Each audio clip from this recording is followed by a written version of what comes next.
One of my goals for 2024 is to become a better baker. So I'm setting baking resolutions for the new year to help me out and give myself some structure on this goal. After lots of time on Pinterest, looking around for what interests me most and what I want to work on in the new year,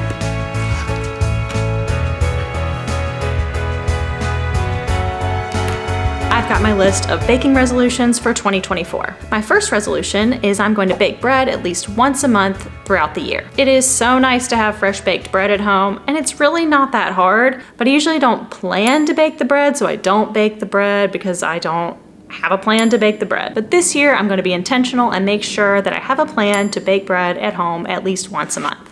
In the spirit of planning and being prepared for things, my next resolution is to keep the freezer stocked with cookie dough. This is also super easy to do. All you have to do is make your cookie dough, scoop it into balls, freeze them on a sheet tray, and then once they're frozen, put them in a Ziploc bag. Once you've done that prep work, you can take the balls of dough out of the freezer whenever you want and bake off a cookie or two.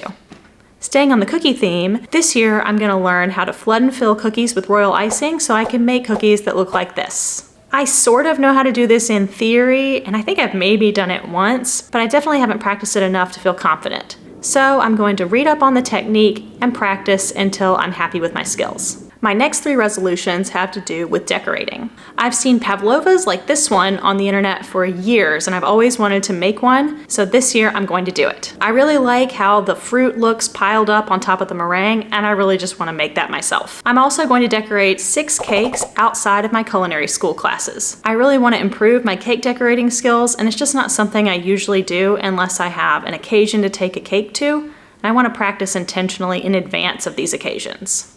I'm also going to bake 6 pies with decorative tops before Thanksgiving this year, so I know how I want to decorate my Thanksgiving pies in advance of Thanksgiving. Speaking of Thanksgiving, my final resolution is to plan my menus for Thanksgiving and Christmas 2024 well in advance of these holidays. I want to know what my menu is and make a schedule for the food prep. This way, on Thanksgiving and Christmas, things will be much less stressful and I'll know what my plan is going into the week. So those are my baking resolutions for 2024. Happy New Year!